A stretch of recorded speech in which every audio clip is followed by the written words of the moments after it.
Hello again, beautiful chasers. Look, we had part 1 and it ran long. So what we're gonna do is we're gonna make part 2 and they're gonna stuff more information down your throat about fun anime stuff, fun mangas, or mangas as they call it, anime cells, art, 7-inch records, plenty of stuff to be going on about. Now please stay tuned and watch as I pontificate and my boy also talks extensively about cool, nerdy, Japanese stuff from the 80s. Oddly specific, but I'm sure there's a chunk of you out there who's interested. So, let's see what shakes loose, shall we? Let's go on to the next. Pass me the knife. We should Go throw cutting into the cutting knife. Just toss it. The way it's packaged, I'm assuming it's an animation cell. Okay. And I only know this because it's common for people that are not professionals. So I can tell those other ones came from a professional art dealer because of the boxing. This is probably just a person selling a personal collection because it's common for them just to fold cardboard in half and tape it. As opposed to a professional dealer would have that. Yeah, and this is still, look, it's like packaged up really nice. Looks really Listen, exciting. I've heard tales of people getting vinyl records shipped in a pizza box. Oh, I bought a piece of artwork, like a painting, right? Yeah. And it was framed in glass and everything, and they literally, it was like a pizza box folded over on it. Right. And the glass was all shattered. The artwork, because the glass then cut the art, like it cut the paper. It's impressive versus this is something you wanted. It was clearly an amateur job, and the worst part was, it was actually like a $300-400 piece. With the custom frame that Right. You pay up for these things, and you would think that the person sending it, it's not his first time shipping something. Funny, because every time I get something from Japan, it's usually very carefully packaged. I'll see like nice little handwritten thank you note for purchasing my I've item. had that. Is that wonderful? Yeah. They'll have little cartoon stamps and stuff. Yeah, it's just, it's great. Okay, so this is an interesting one. So this. Wow. Okay. Okay, so they actually reversed it. It's backwards. Okay. In here, so you can see that it's actually hand painted. So this is Miki Momo, and Miki Momo is considered a cursed anime. Okay. Now, why would we call it a cursed anime? So, it was a show made specifically for selling toys. And what happened was the toy company that was making the show took off and was blowing up, but the toy company decided to stop making the toys. So the production company then found that they were making a show without a sponsor. Okay. Right? It'd be kind of like if Hasbro backed out of making G.I. Joe. Right, yeah. Right? They just like, fuck this, we're out of here. So they,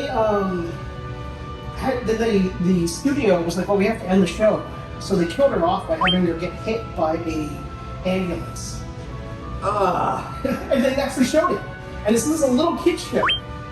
It's made for like little girls. So it's one of those magical girl shows, so kind of like Sailor Moon. Okay. Right? Yeah. And so this little girl then gets hit by literally an ambulance and dies. This is the last episode. And then what happened was, for some reason, I guess the studio network was like, oh, we want more episodes. So then they had to bring her back, which was like kind of hard to explain. Sure. And then the second last episode, because then they had to make another last episode, there was like a big tsunami. Okay. And an earthquake, and like a bunch of people died and drowned, and it was like an awful thing. And then like 20 years later, they re-aired, and there was another tsunami. Okay. On the same day that the last episode. So it's like this just never-ending bad luck for this show. Oof. I shouldn't have killed her off. There. Oh, that's beautiful. And it's one of the nicest that I could find of Miki Momo. Usually there's like, so this is probably like a key cell. A keyframe would be the main like the first shot. Okay. And then sometimes you would have second, third, fourth, fifth, and sixth, and they'd be made sometimes of a lesser quality because they just had to get them out. Okay. So this would be a higher quality Right. cell. And you're probably gonna get glare on this, but Yeah, and I'll do a photo shoot. yeah, we're gonna get some detailed shots of this. This is beautiful. And I have the line drawing. It's simple, but it really hits. You know, it just pops. And I have the original background. So this is perfect in cell world. This is perfect of everything. It's great. It looks really. I don't have any cells myself. I see you posting up cells, and I say to myself, that could be something to get into. Yeah. They're just. So that's A1. Okay. So that's why. So it's a keyframe. It's the Keyframe. first cell in a series. Okay, so then how many, do you know how many in between, I guess, keyframes? Well, so the way that a animation works is typically it's 24 frames a second. So Okay. you would have 24 of these. Okay. 1 second of a scene. If a scene lasts 5 seconds, then it would be 24 times 5. Right. It's a 10-second scene. Okay. But the first one would be your keyframe, and your keyframe is always your highest detail Mm-hmm. because they then make all the other ones based off of that. Okay. They spend the most amount of time. Interestingly enough, your keyframe is also done by your highest end animator.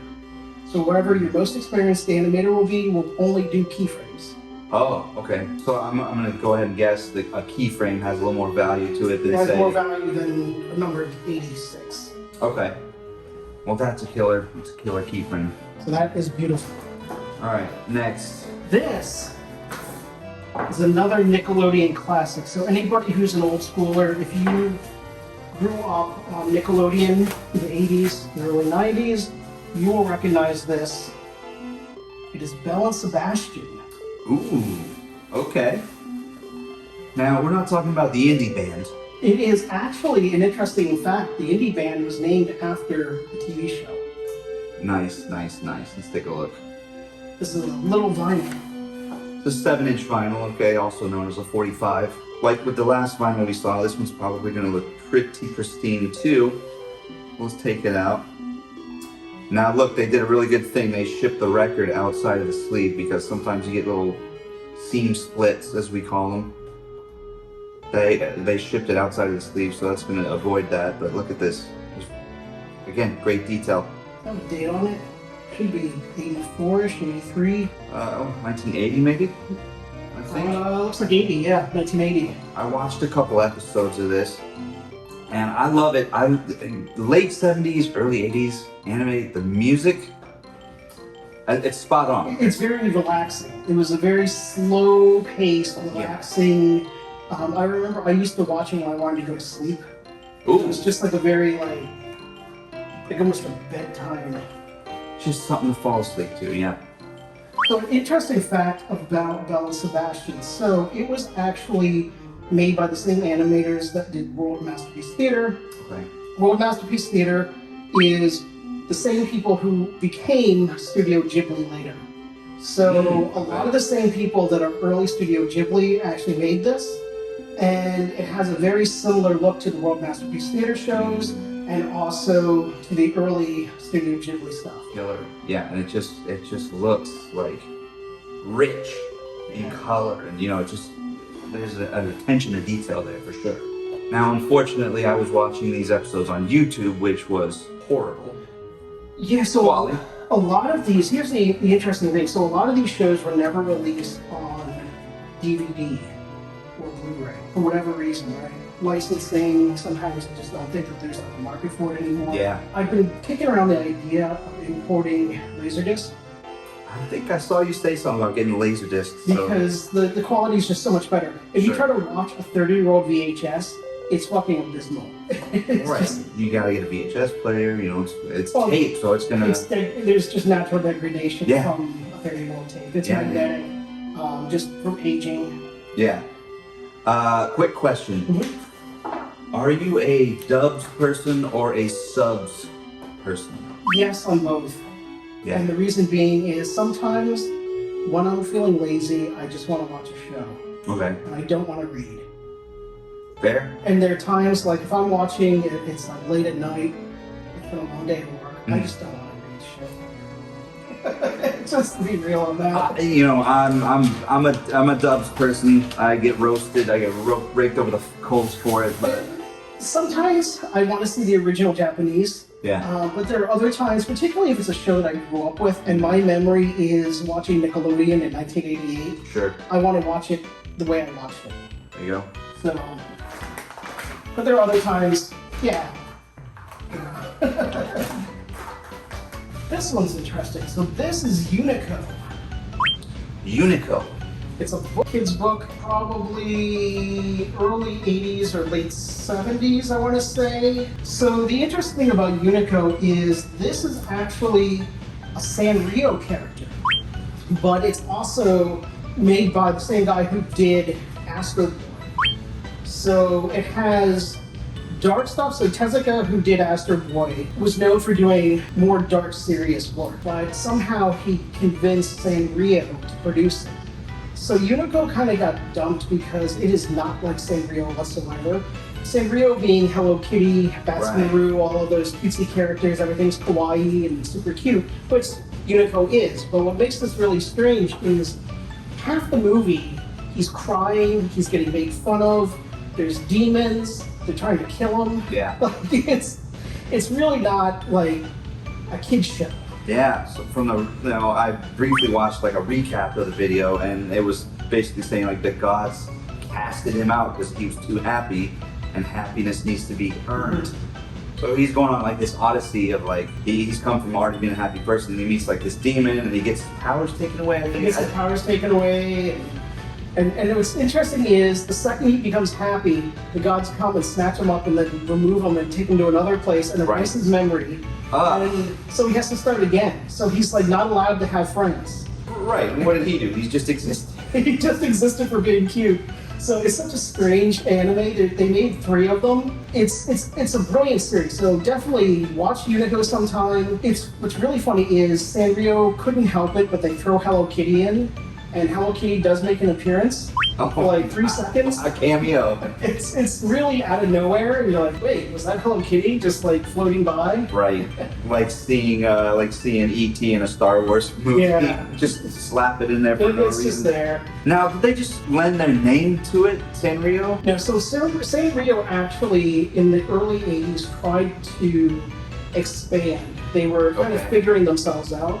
Okay. And so they were doing animation TV shows and movies, and I think they were looking to see like what would really work and what didn't work. Sure. Now, obviously, they became more of a licensing company, and now everybody knows Sanrio. Like, they don't really make TV shows these days. It's mostly just how much shit can we put Hello Kitty on? Yeah. I always say if I like a thing, I say to myself, well, is there a Hello Kitty version of this? Like a crock pot, or just something that you would know, and you'll find it. You'll find it. So they've done a great job doing that. But that's pretty much what they've become. But in the early 80s, they were really trying to establish themselves. They were the late 70s, early 80s. It was really more trial and error. Yeah. And I think that's where Unico came from. Cool. Well, it does look pretty dark, but the anime, from what I saw, was beautifully drawn. And it's hard to find Unico merchandise here, so. Now this feels like it might be another book. You know, we're Another just book, sticking stick in the same vein. Alright, this is the manga, and it's also Unico. This one, I want to say, is from the 90s, so it's not as old as the other. Right, it almost, the illustration almost looks a little, slightly different. Yeah. So the illustration is a little different. The format obviously is different. This is a manga, which would be a Japanese comic book. Interestingly enough, manga is starting to outsell American comic books in America. Oh, okay. Which is a weird, like if you go to Barnes & Noble, their manga section is like taken over. It's full. Yeah, for sure. Killer. I don't read a lot of manga, or manga as some people might call it. We might get roasted for calling it manga, but we read them back to forward, right? We read them backwards. Okay. Cool. Yeah. And it's another Unico book. I bought 3. I remember I bought a bunch, and I just got such a good deal I couldn't pass up. Now this one already, it looks old. This one, it has no barcode, so you can tell age. I don't know if you know this one, it comes to package like toys or books or anything like that. If it doesn't have a barcode, then it's either 70s or early 80s or older. Yeah, that's the same Because they didn't start doing barcodes until about the mid-80s. That's the same thing with vinyl records. If you don't see a barcode on, I don't exactly remember the exact year, but yeah, when they started doing them, this looks great. This is more manga style. Mm-hmm. We're opening it backwards. It's a hardback. Nice bright colors. Still, yeah. I mean, there's a little. That's the hard, is like that it doesn't fade. Right, a little wear on the cover, but this is, I mean, for a full color pages, oh yeah. Yeah, it's beautiful. Now, do we think this is a separate story from, say, the anime, or just No, this form? is actually book form of the movie. Okay. Because I recognize characters. Okay. Probably not an independent Island of Magic, but in book form. In the written form. Yeah, that's pretty cool though. Yeah, I'm that's great. super excited. And I'm gonna actually take this to a book place. There are people that know how to get rid of some of the ink. Oh wow. Because that's okay. actually surfaced there. Sure. So that actually can be cleaned up without I like that. You can touch it up, give it some new luster. These also feel like books. something. Yeah. I went through one where I only ordered magazines, and I just got like 30 magazines. Some of them I couldn't show. They were like doujinshi, which were like dirty, homemade. Right. Did you say 30 or dirty over there? Both. So this one is interesting. Oh wow. This is Superbook. Superbook. So Superbook was a Christian anime that told stories of the Bible, and it was on the Christian channel. And you don't see, I've never seen merchandise for Superbook. So when I Really? came across, I've never seen. Okay. So coming across this, I was all about it. This looks like a kid's. I was gonna Because say. it's like you can see it's cardboard, it's And it's hard. like thicker pages here. Yeah, it looks like a children's. Now, I watched a couple episodes of this, and first off, I don't know if you see it here, we'll show it, but they have a robot companion. And I always like a nice robot companion because he will either A, just be the voice of reason for whatever's going on, or just chime in with, you know, a comment that's like, well, you didn't need to say that, but I'm glad you said it. He's a cool looking thing. He has some manner of cross on his chest, so I thought this was cool. Yeah, it was interesting because you're thinking like the Bible, and then you have a robot. Right, a little out of place, but Jazz it up a little bit. yeah. So I was having a hard time determining.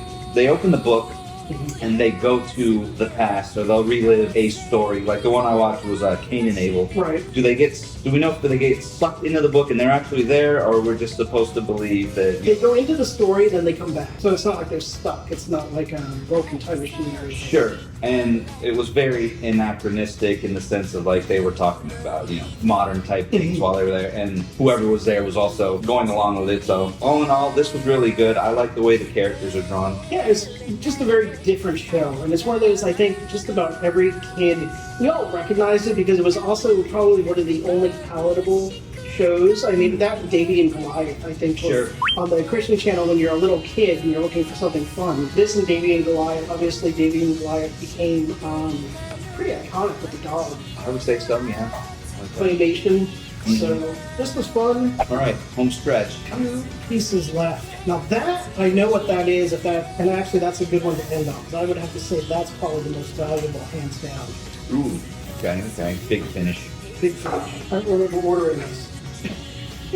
Oh, That was a tease right there. interesting. They really, So what they've done is, I'm assuming there's an animation cell here, but what's happened is they've stuck it inside a what looks to be golf a sports type magazine as protection. Protection. So That's what got me, because I'm looking at it, I'm like, I don't remember ordering a Japanese golf magazine, which I'm kind of curious about that on its own. I love that. That was a great reveal. It just sort of spit out. All right, so what do we have here? It looks like the little. That was The Little Prince. So The Little Prince being another early Nickelodeon. So 1988, I think they aired it through 91, based off obviously the book. Yeah. The French book. This is a beautiful set. I mean, look at that. Yeah, that's a great still right there. You know. Nickelodeon wasn't producing their own shows, so they were just importing shows and dubbing them. Okay. This is one of those early shows.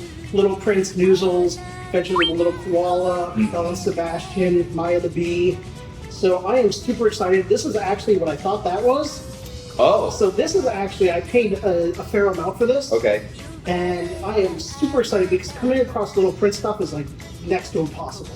Really? Okay. Okay. So I've been looking for this for about 2 years. Actively searching for a cell. Yeah, Okay. of Little Prince. And this one is particularly nice. The other ones that I tried to buy were off, you know, they were like distance shots of him and they were kind of out of focus, a little Okay. blurrier, not quite as detailed. This So one's I'm beautiful. very happy with that.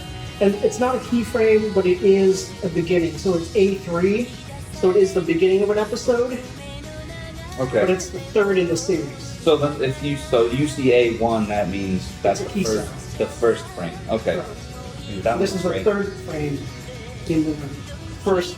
A would be, so this would be the first sequence, Mm, and then the third frame in the first sequence. awesome. Awesome. Now I watched an episode, and again, you know, it was fun. Definitely more of a kid's. It's a little kid show, yeah. But I like that he catches a comet to, you know, go off to wherever. And then the French narrator, I like that. The French narrator is fun, yeah. That's a throwback, I would say, to the book. Very similar to like David the Gnome.